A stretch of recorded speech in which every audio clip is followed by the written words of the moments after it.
31/3/2025 રોજ ઘટ સ્થાપન કરાયું। ખેડબ્રહ્મા ખાતે સુપ્રસિદ્ધ યાત્રાધામ શ્રી અંબિકા માતાજી મંદિરે રવિવારના રોજ ચૈત્રી નવરાત્રિનો પ્રારંભ થતાં જ પ્રથમ દિવસે ઘટ સ્થાપન સવારે કરવામાં આવ્યું। બાદમાં મંદિરના પૂજારી દશરથભાઈ દ્વારા 25 લીટર ગાયના દૂધથી અભિષેક કરાયો। નવરાત્રિના 9 દિવસ સવાર અને સાંજ આરતી બાદ ભક્તોને રાજગૃહના લોકના પ્રસાદનું વિતરણ કરાશે। ચૈત્રી સુદ આઠમના દિવસે આઠમનો યજ્ઞ રાખવામાં આવશે। આઠમના દિવસે આરતીનો સમય સવારે 36 કલાકે રાખવામાં આવ્યો છે। નવરાત્રી દરમિયાન દૂર દૂરથી માના દર્શન કરવા માટે માઈ ભક્તો આવતા હોય છે। દર્શનનો સમય સવારે 7 થી સાંજે 9 કલાક સુધી રાખવામાં આવ્યો છે। તેમજ રાત્રે 8 થી 9 વાગ્યા સુધી માતાજીના ચાચર ચોકમાં રાસ ગરબાનું આયોજન પણ કરવામાં આવેલ છે। હજારો સંખ્યામાં માઈ ભક્તોએ ભક્તિનો લાભ લીધો।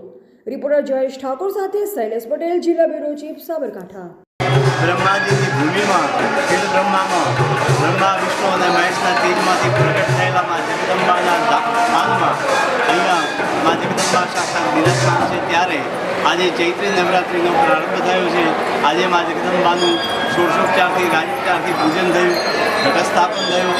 મહારાજ સાહેબશ્રીના હસ્તે, ટ્રસ્ટી સાહેબશ્રીના હસ્તે અને મેનેજર સાહેબશ્રીના હસ્તે ઘટસ્થાપન કરવામાં આવ્યું અને અત્યારે સવારનો દૂધનો અભિષેક થશે।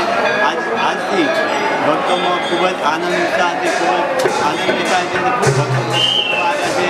રોજ માતાજીના ચાચર ચોકમાં રાત્રે ગરબા થશે અને અષ્ટમીના દિવસે મા જગદંબાનું હવન થશે। સાંજે 4:30 વાગે પૂર્ણ થશે। મા જગદંબા દરેક ભક્તોની મનોકામના પૂરી કરે, દરેકની આશા પૂરી કરે એવી પ્રાર્થના કરીએ।